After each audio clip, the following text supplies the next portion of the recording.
असंग जन्म तन मरत्या हो गए, जीवित क्यों ना मरे रे। अब जीवित मरने की डेफिनेशन थोड़ी सी समझना। जैसे आप जी सत्संग में ना आने के का इसलिए नहीं आ पाते कि घर के काम कोई आंट लगी रहती है। तो अब एक व्यक्ति नाइट सर्विस में गया और वापस सुबह आना था, उसने जल्दी, घर पे कोई ज़रूरी काम था।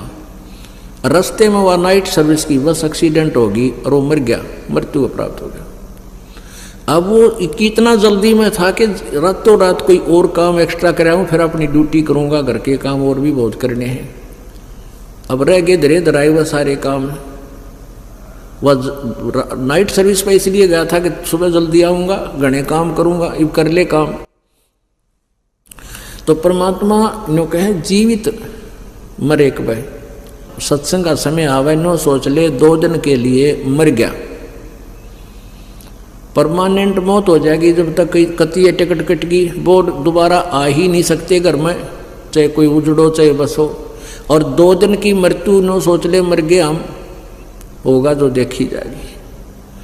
और सत्संग छुड़कर चले गए। मान लीजिए आपकी बात बड़ी करते हैं, 2 दिन में कोई हानि लाभ हो भी गा छोटा मोटा, तो उसको फिर ठीक कर लोगे। 30 दिन पड़े, 28 दिन।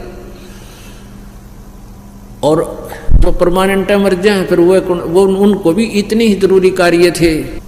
पुण्यात्माओं, हम अपने बच्चे को पढ़ाते हैं, बेटी को पढ़ाते हैं, बेटे को 16 साल तो MA करावांगे या कोई ट्रेनिंग करावांगे, 20 वर्ष तक उसको कति फ्री छोड़ देते और पैसे लावा कति नो बाढ़ सा घूमते हैं। तब उसको 2 रोटी कहीं का गुजारा हो तो और ना भी हो। इसी प्रकार हमने परमात्मा पाने के लिए समय भी निकालना पड़ेगा, 2 पैसे भी लगाने पड़ेंगे। और यो तो हो ही हो, यो तो होगा ही होगा। इसमें तो इस घाटे में, इस सौदे में घाटा है ही नहीं, इसमें हानि शब्द नहीं है। और किसी भी व्यवसाय में आप कर लीजिए, हानि और लाभ दोनों ही बराबर चलते हैं। तो क्या बताते हैं, असंग जन्म तन मरत्या हो गए, जीवित क्यों ना मरे रे। और 12 मध्य महल मठ बोरे बहुर ना दे धरे रे। फिर कहते हैं, दोजक भीत सभी ते देखे राजपाट के रसिया, और 3 लोग से तरपत नाही यो मन भोगी खसिया। क्या बताते हैं कि तूने जो साधनाएं की स्वर्ग के लालच में की, स्वर्ग चला गया, फिर नरक में ऑटोमेटिकली जाएगा, क्योंकि पाप पुण्य दोनों चलते हैं आपके।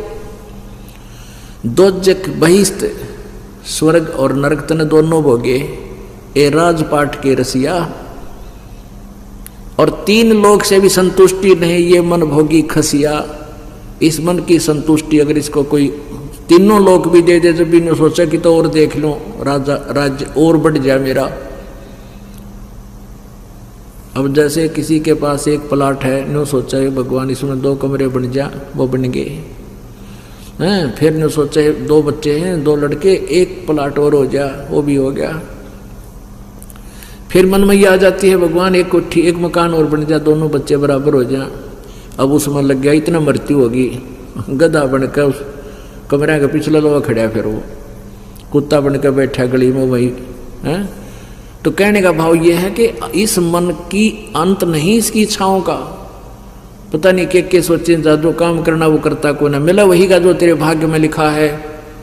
जब तक आप परमात्मा की शरण में नहीं आते हो, चाहे कितनी ही अटकल लगाते रहना, वही मिलेगा जो तुम्हारी किस्मत में है। और कबीर परमेश्वर की शरण में आने के बाद आपको वो वस्तु मिलेगी जो आपके भाग्य में भी ना होगी, लेकिन होगी आपके हित में तो मिलेगी। और आपके पाप सभी नष्ट हो जाएंगे। वो संचित शब्द कर्मों को भी, प्रारब्ध कर्मों को भी, पाप कर्मों को नष्ट कर देगा। तो क्या बताते हैं, सतगुरु मिले तो इच्छा मिटे। सतगुरु मिले तो यहाँ की ये जो हमारे जो जाल फैला रखा काल ने, और हमारी वृत्ति इसमें फंसी पड़ी है, इन इच्छाओं को खत्म करेगा। जो सतगुरु मिले तो इच्छा मिटे, पद मिल पदे समाना, और चल हंसा उस लोक पठाऊं जो आदि अमर स्थाना।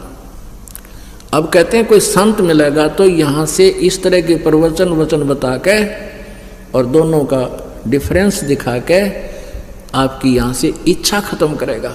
सतगुरु मिले तो इच्छा मिटे, और पद मिल पदे समाना। पद माने वे ऑफ वर्शिप, पद्धति। शास्त्र अनुकूल साधना की भक्ति आपको देकर और उस परम पद को प्राप्त करावेगा।